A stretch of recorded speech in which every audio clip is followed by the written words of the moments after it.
Hi everybody, welcome to our Hangout with the Buck Institute for Education. I'm John Larmer, the Editor-in-Chief here at BIE. And we're going to be talking today about one of our essential project design elements, one of the features of our gold standard project-based learning model, reflection, and how to get that happening with students during projects.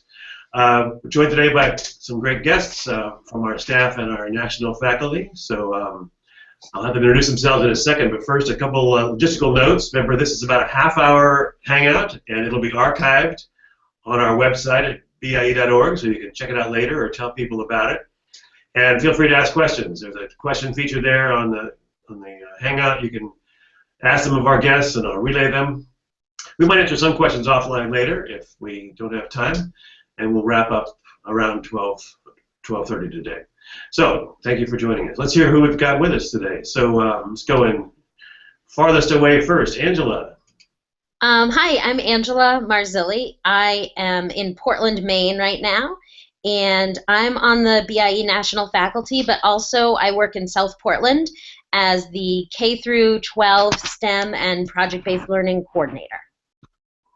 All right. Thanks, Angela. And Kevin. I'm Kevin Armstrong. I'm a fourth grade teacher at Catherine Smith Elementary School here in San Jose. I'm also, in California, and I'm also on national faculty with Angela as well. Okay. And next to me here, Stanley. Hello, everybody. My name is Stanley Richards. I am a program manager for the Buck Institute. In my previous life, though, I was a teacher and coach at Envision Schools, high school network in the Bay Area. I specifically taught in San Francisco for 12 years. All right. So thank you for joining us, Stanley. Mm-hmm. All right. So we're talking today about then one of our essential project design elements. So you can see on this diagram, reflection is one of the 7 elements. And you can read more about that on our website. We've got blogs and articles about the gold standard PBL model. And so reflection, we think, is important enough to rise to one of the top of the list of good things that need to happen during a gold standard project. So let's talk a little bit about what that means in a general sense. So what do we mean by reflection in a PBL context, and why is it so important? So one thing that often happens when I'm working with people on PBL is that it can be kind of confusing to talk about critique and revision versus reflection. And for me, critique and revision is dealing with your product, and reflection is dealing with your process. And so when you talk about creating kids who, as adults, can work to solve problems and can identify questions and can identify places where they can make a difference and what has to be investigated more and just all of those things, it's really important to teach kids to reflect and think about their process too. So for me, that's one thing that I try to keep in my mind is we're reflecting on process, whether it's process of learning content, process of communication, collaboration, anything that involves your process is something you can reflect on. Yeah, no, I absolutely agree with what Angela was saying, and I think for elementary students, the reflecting on the progress part is incredibly important. So students are understanding sort of where they are in their learning throughout a project, and connecting that with reflecting on the purpose, because we've been finding out that our kids are so much more engaged now, 4 years into this work, being a wall-to-wall PBL school, that they would go home and they would say, well, this was really fun today, I did Minecraft. And what we found is that without reflection, that engagement can come home to families and to kids. They internalize it as fun, which is great, but they have to be able to reflect and know the rigor that's involved and the thinking that's involved. And at the elementary level, we have to help frame that for them and help articulate what that means. So I think that's just something to consider when you're thinking about what reflection means for students that are K-6 in that context. That's a great point. What really resonates for me, what the both of you have been talking about, has been how reflection isn't a standalone thing that happens at the very end of a project, that is cyclical, that you reflect upon multiple steps throughout the work, so that you can then have those conversations and subsequent conversations around what you did, right? It's not just you had fun. You learned something. You did some different things. You have to construct that, right, throughout the process, and not just at a one stop at the end of that project itself. Yeah, yeah. I could drop in some of John Dewey here. That the quote we use in our workshops sometimes, that people don't learn from experience; they learn from reflecting on experience. Yeah. So. All right, so that's a good intro to the topic, and yeah, we think it's key to project-based learning. And I like your separation, Angela, of because it is often confused with critique and revision, right? Because you do reflect on the critique you got and how to revise your product, but I like the idea of focusing more on the process and what you're learning, a little more meta-cognitive about things, not so focused on the concrete product. All right, so let's talk about some best practices then for promoting reflection and facilitating it during a project. And feel free to offer examples from real projects now. So, one of the things. Sorry, Angela, go ahead. No, you go. Go ahead, Kevin. I was thinking about with regards to the process piece of it. In some ways, it is actually easier for kids to be able to just say how they felt during a certain experience, but through the reflection process, pulling out what were the successes, what were the challenges, especially in new experiences for kids, I think is really important. And parsing that out for kids starting early on in the year. So even, many of us do some kind of a culture building project in the beginning of the year, and being very intentional about which aspects of the process we're reflecting on, we found has been really important, especially for elementary students. So if we're reflecting just on a collaborative conversation or just on these types of dialogues between a partner or something, we found that then we can leverage later on in the year because we spent enough time developing it, so students have access to the sort of more meta pieces like you were mentioning a second ago. Yeah, and it's something, I mean, in my work because I've worked with middle school and high school students most lately, and you still have to, if you're getting students who aren't used to reflecting, you still have to spend that time scaffolding it for them. I mean, some students start out, in kindergarten and they are in this culture of reflection, and that's great. But I mean, I'm teaching right now a forensic science class at the high school level, and I've gotten this is my third year teaching it, and I've gotten some of the best reflections that I have so far this year, and I think it's because I started early. Like you were saying, Kevin, I didn't just wait until kind of a time that lent itself to reflection. We started right off at the beginning, after the first couple of classes. Let's reflect on, the purpose of what we're doing, which I really appreciated from your earlier comment, the idea that engage doesn't always just mean fun, right? You can reflect on the purpose. And so just taking the time to reflect on our early on process, I think has made it so that kids have gotten in the habit of doing that. So when I want them to write it down, they've already been thinking about it. Yeah. Yes. All of this conversations kind of transports me back because I helped found the school in ninth grade, where students were not asked to reflect in their previous experiences in middle school, and just thinking about the ways that we really had to build, right? And we had to build like weekly times to be able to reflect, and give them a little bit of an expectation around what we're looking for. We were asking them so much to do it that at times people felt like, or students at times felt like it was like, why are we doing this? What's the purpose? But really actually just giving feedback and letting them know, and putting up some examples of reflection in the very beginning was very helpful to get them an idea around what we are looking for and what we're asking them to do in terms of reflection for the work.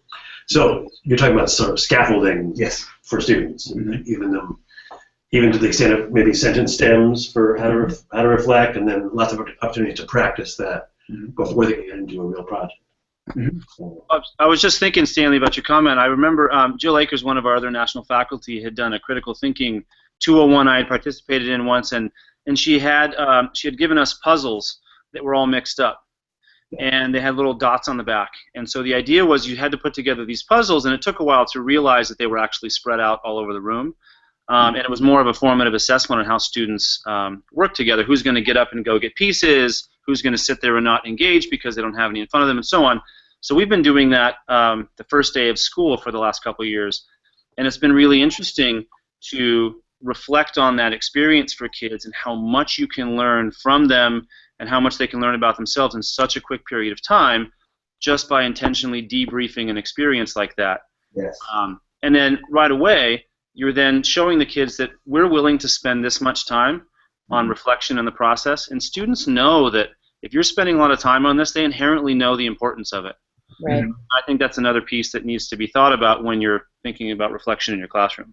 Yes, and I was thinking what we were talking about, John, around those experiences to be able to build in that reflection. Same way with Kevin, with his experience with Jill, was using Zoom. I don't know if you've seen those books where it's just, there are different pages where they go from a large view to a smaller view to a smaller view continually, and it's a 40-page book. And we just, a thing that I was in the beginning of a year was to photocopy those pages, give them out randomly, and then the students had to figure out what the unifying theme was.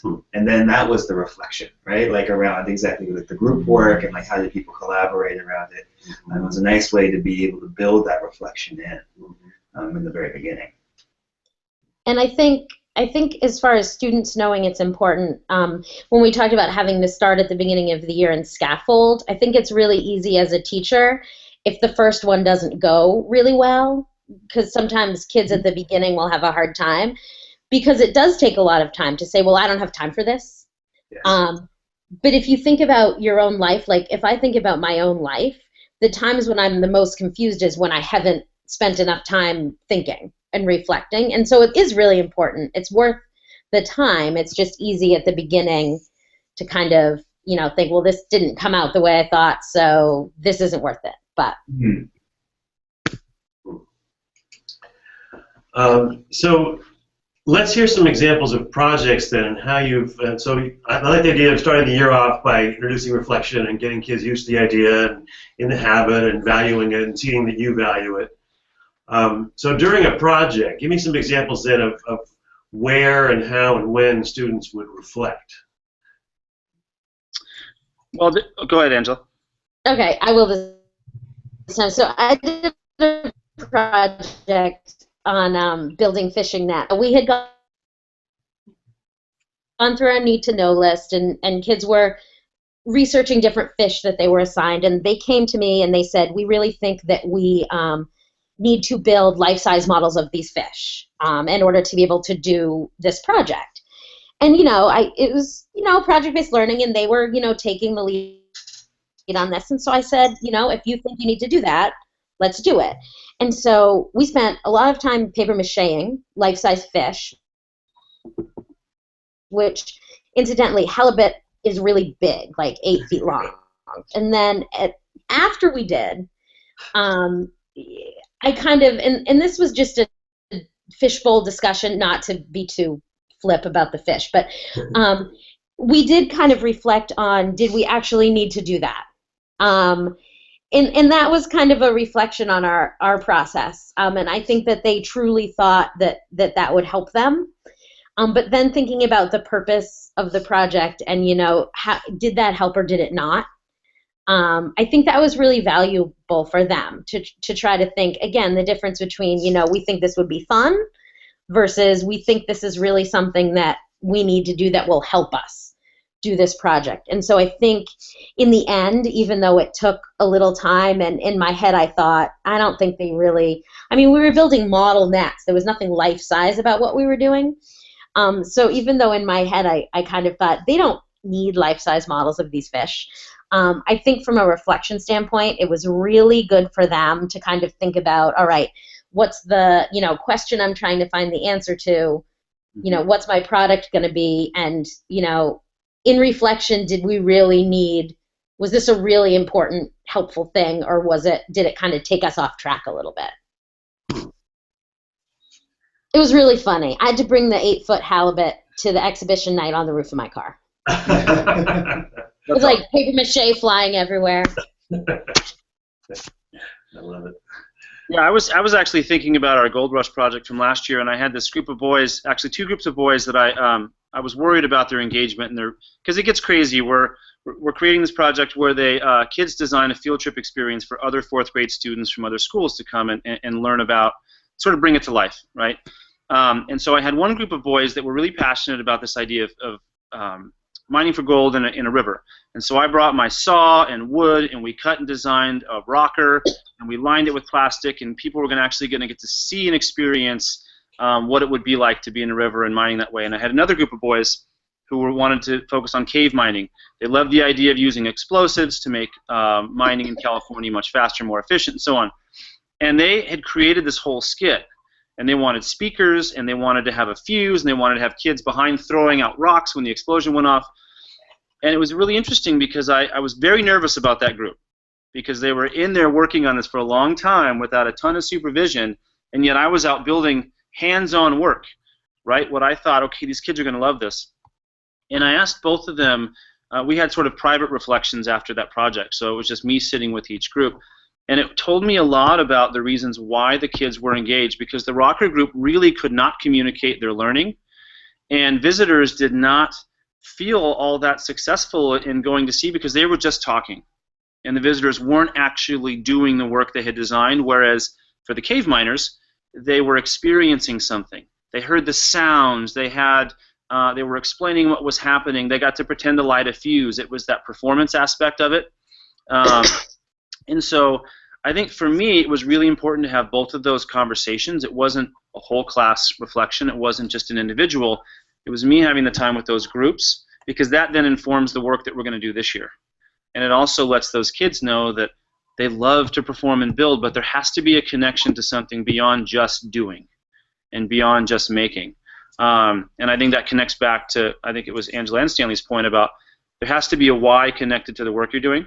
And that's an example of how that was successful for us in moving us forward. Yeah.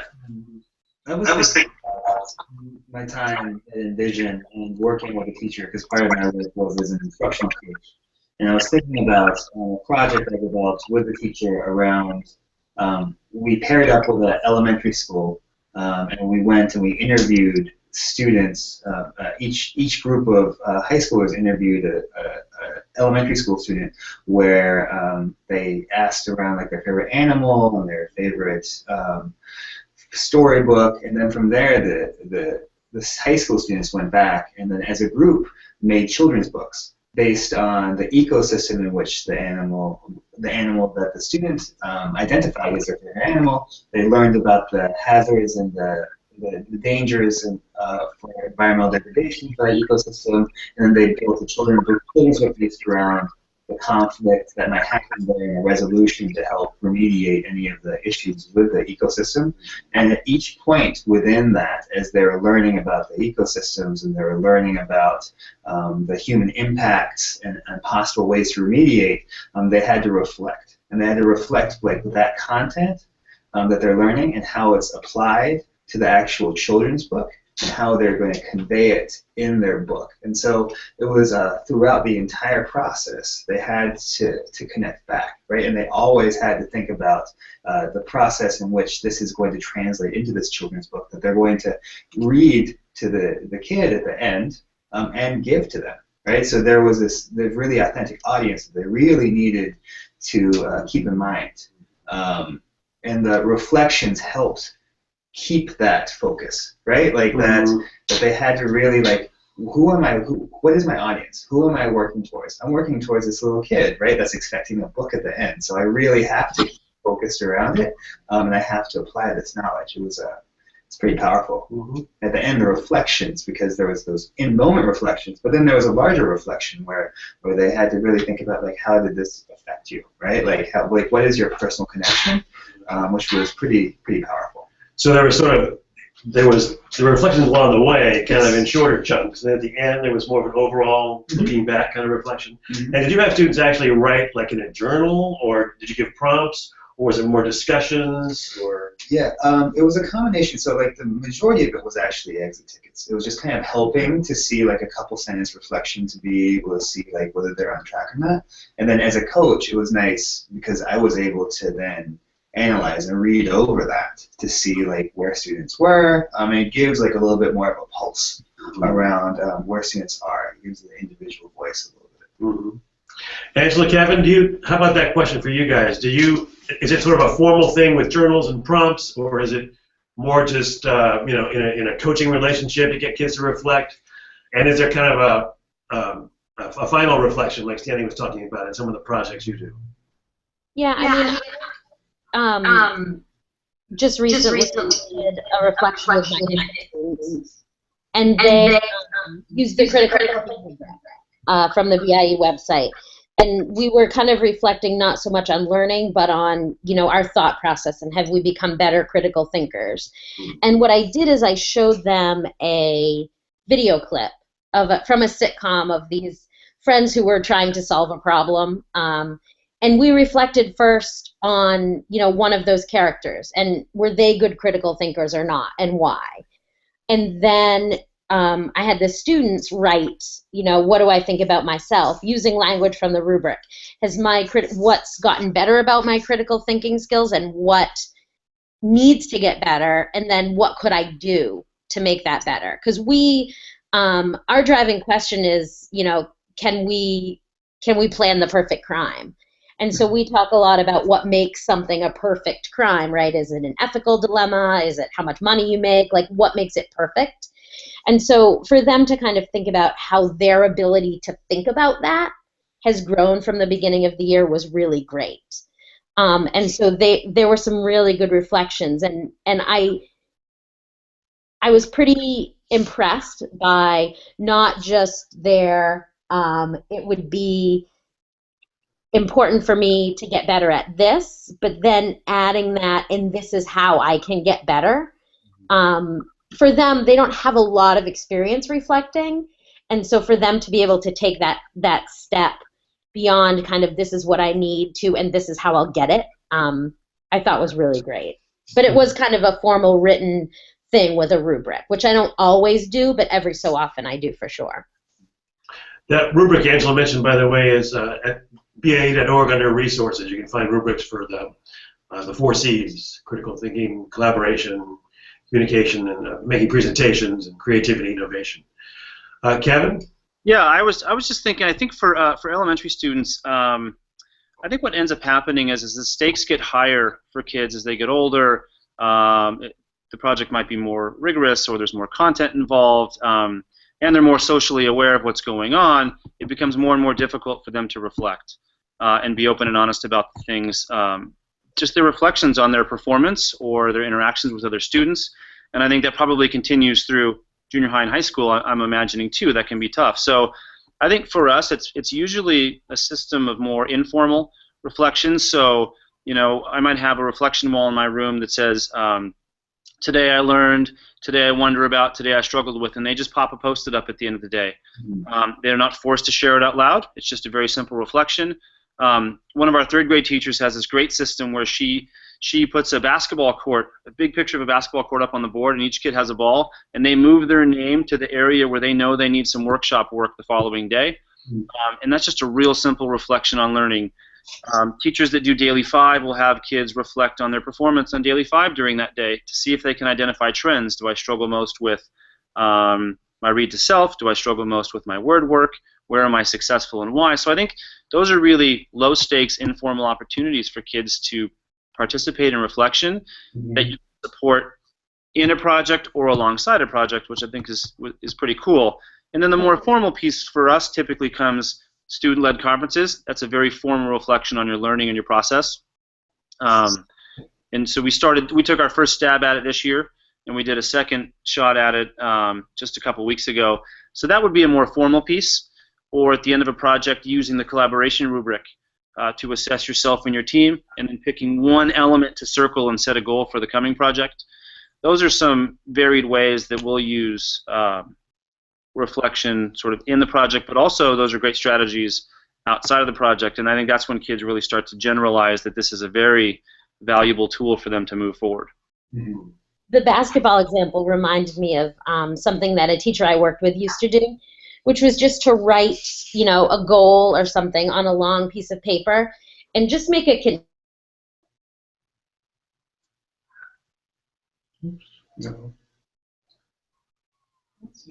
Oh, Angela, you froze on us there. Okay, we'll restore that connection to health as soon as possible. I'm guessing she was thinking about kids being able to put themselves sort of where they are in their continuum towards meeting that goal as another system.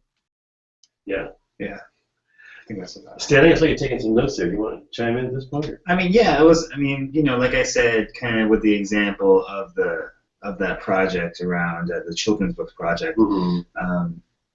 I mean, I was thinking about what Kevin was saying earlier around the focused reflection and the fact that you need to give them a prompt to be able to gather the data and what you want.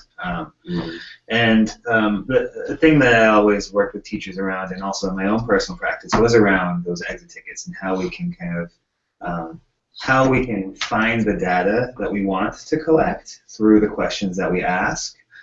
In the reflective prompts, like a 1 to 2 sentence, like a really small one, because you know the exit tickets are only going to be good if you use them, right? So like if it's like a paragraph and you have 100 paragraphs that you have to read, like you're less apt to be able to do that and take it into your next day than like a 1 or 2 sentence thing that is easily accessible, and then from there you can use to be able to guide your next work.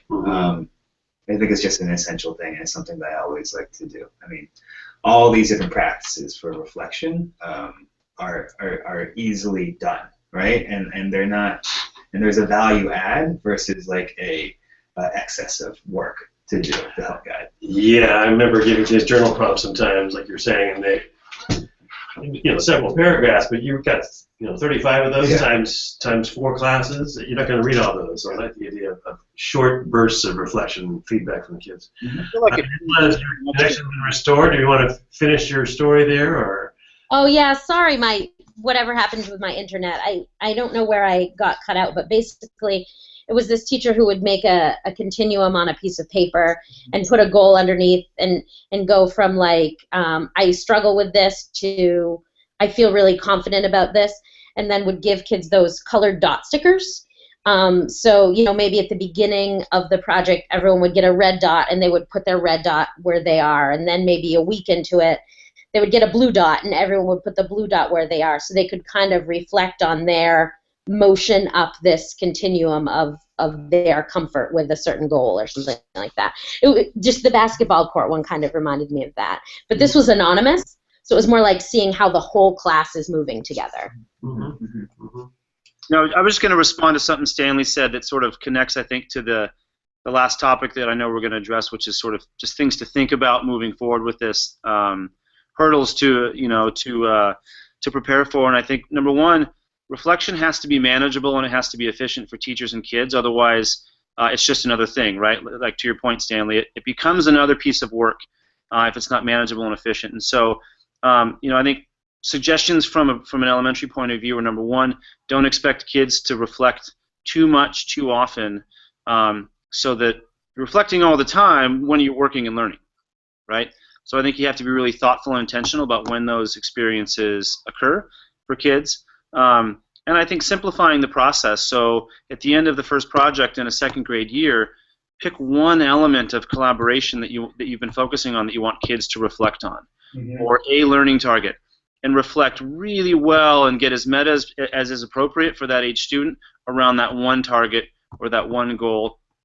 Leverage that experience moving forward when you start to increase the complexity, because it can be daunting expecting a kindergartner to reflect. They can, but you just have to be thoughtful about it, just like you do with a 6th grader, and they need to feel like the reflection is valued and moves them forward. Okay, good stuff, everyone. And I can't believe time's almost up. So, Kevin, you alluded to this. Let's get to my last question. We typically sort of wrap these up by talking about common challenges teachers might face when thinking about reflection in PBL and how to overcome those challenges or pitfalls that might happen sometimes. So, Kevin, you kind of alluded to one, asking students to reflect on too much at once, and we've talked about too lengthy reflections too. So, other thoughts on common challenges or pitfalls? I think a huge pitfall is cutting it out. Like if you feel like you're running short on time, it feels like the easiest thing to cut out. But like you said earlier, the Dewey quote about not learning from experiences but reflecting on experiences. I mean, just to even do, like Kevin said, something that's quick, or not quick, but you know, you don't have to reflect on everything, but pick one thing and reflect on it really well, and really fight the temptation to cut it out of your plans. Absolutely, I agree with that wholeheartedly.